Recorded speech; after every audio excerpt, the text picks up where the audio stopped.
Hello all, welcome to அறுசுவை அமிர்தம் channel. இன்றைக்கி நம்ம வீடியோவில் சிக்கன் தவா ரோஸ்ட் வீட்டில் இருக்கிற இன்க்ரீடியன்ஸ் வச்சு எப்படி பண்ணலான்னு வாங்க வீடியோக்குள்ளே போய் பார்க்கலாம். சிக்கன் தவா ரோஸ்ட்க்கு தேவையான இன்க்ரீடியன்ஸ் என்னென்னு வாங்க பார்க்கலாம். 6லேருந்து 7 பல் பூண்டு, 3 இஞ்சி துண்டு சின்னதாக, இல்லைன்னா உங்கள்கிட்ட கட்டவரல் சைஸில் பெருசாக இருந்தால் 1 இஞ்சி துண்டு எடுத்துக்கோங்க போதும். மீடியம் சைஸ் ஆனியன் ஒன்று, டாரனைஸ்ன்ற அன்னாச்சி பூ ஒன்று எடுத்துக்கோங்க, 4 லவங்கப்பூ, 4 ஏலக்காய், 2 பட்டை உங்கள் கட்டவரல் சைஸ்க்கு எடுத்துக்கோங்க. மெஷரிங் ஸ்பூனில் 1 ஸ்பூன் பெப்பர் எடுத்துக்கோங்க. அதே மெஷரிங் ஸ்பூனில் 1/2 ஸ்பூன் சீரகம் எடுத்துக்கோங்க. அதே மாதிரி 1/2 ஸ்பூன் சோம்பு எடுத்துக்கோங்க. அடுத்ததாக நான் பச்சரிசி 100 கிராம் ஊற வச்சு கிளாத்தில் போட்டு ஆற வச்சு எடுத்து வச்சுருக்கேன். அதை இப்போது மிக்சர் ஜாரில் போட்டுக்கலாம். அதே மிக்சர் ஜாரில் இந்த ட்ரை மசாலாலாம் ஒன்றா போட்டு பவுடர் மாதிரி மிக்ஸ் பண்ணி எடுத்து வச்சுக்கலாம்.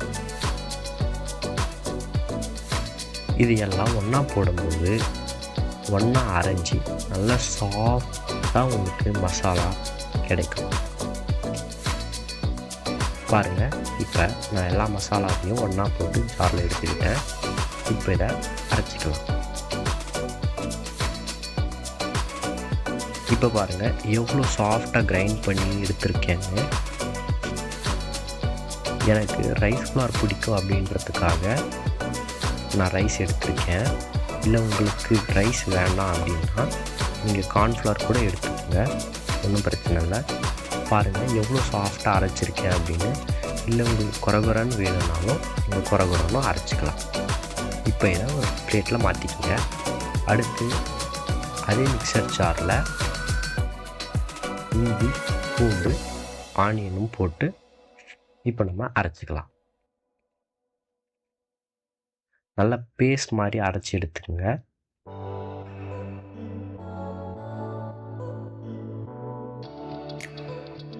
இப்போ பாருங்கள் நம்மளுக்கு தேவையான மசாலா ரெடி, இஞ்சி பூண்டு பேஸ்ட்டும் ரெடியாக இருக்குது. அடுத்ததாக சிக்கனை நான் வாஷ் பண்ணி எடுத்து வச்சுருக்கேன். நான் போன்லெஸ் பீஸாக எடுத்திருக்கேன். இல்லை உங்களுக்கு போன் பீஸ் பிடிக்கும் அப்படின்னா நீங்கள் போன் பீஸ் கூட தாராளமாக எடுத்துக்கலாம், ஒன்றும் பிரச்சனை இல்லை. இப்போது சிக்கனுக்கு தேவையான அளவுக்கு சால்ட் ஆட் பண்ணிக்கோங்க. நம்ம அரைச்சி வச்சுருக்கிற ஜிஞ்சர் கார்லிக் ஆனியன் பேஸ்ட்டை ஃபுல்லாக இப்போது நம்ம சிக்கனோட ஆட் பண்ணிக்கலாம். அடுத்ததாக நம்ம அரைச்சி வச்சுருக்க மசாலா, அந்த ரைஸ் ஃப்ளார் மசாலா இருக்குங்களா, அந்த மசாலாவை 100 கிராம், வெறும் 100 கிராம் வரைக்கும் நம்ம யூஸ் பண்ணிக்கலாம். அது 100 கிராம் வரையும் போட்டுட்டு அடுத்ததாக 50 கிராம் கார்ன்ஃப்ளவர் மாவை ஆட் பண்ணியிருக்கேன்.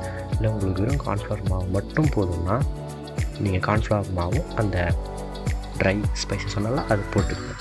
அடுத்து ரெட் சில்லி பவுடர் உங்களுக்கு காரம் அதிகமாக வேணுன்னா நீங்கள் அதிகமாக போட்டுங்க. நான் மீடியமாகன்றதுக்காக 1 ஸ்பூன் மட்டும் போட்டிருக்கேன். அதுக்கடுத்து ஆயில் விட்டு நல்லா கலந்து விட்டுக்குங்க.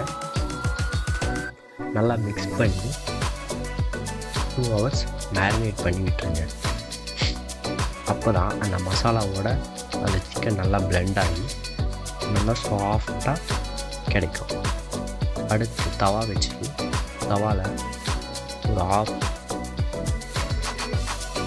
ஸ்பூன் ஆயில் விட்டுக்கணும். ஆயில் வந்து நல்லா ஹீட் ஆன உடனே கருவேப்பிலை வச்சிங்கன்னா கருவேப்பிலோட ஃப்ளேவர் உங்களுக்கு நல்லாயிருக்கும். சிக்கனில் அந்த ரா டேஸ்ட் சில பேருக்கு பிடிக்காது. ஸோ நீங்கள் கருவேப்பிலை வச்சு நீங்கள் யூஸ் பண்ணிங்கன்னா அந்த கருவேப்பிலை டேஸ்ட் சில பேருக்கு பிடிக்கும். ஸோ நீங்கள் கருவேப்பிலை வச்சு இப்போ நான் ஒன்றா போட்டு ஃப்ரை பண்ணி எடுத்துக்கிறேன். ஒரு பக்கம் நல்லா ரோஸ்ட் ஆகும். இன்னொரு பக்கம் ரோஸ்ட் பண்ணி எடுத்துக்கங்க. சிக்கன் ஓவராலாக 7 மினிட்ஸ் குக் ஆனால் போதும். அதுக்கு மேலே விடாதீங்க. ரொம்ப விட்டிங்கன்னா ரொம்ப ரப்பரி மாதிரி ரொம்ப ட்ரை ஆகிடும். பாருங்கள், இப்போ சிக்கன் தவா ரோஸ்ட் ரெடி ஆகிடுச்சு.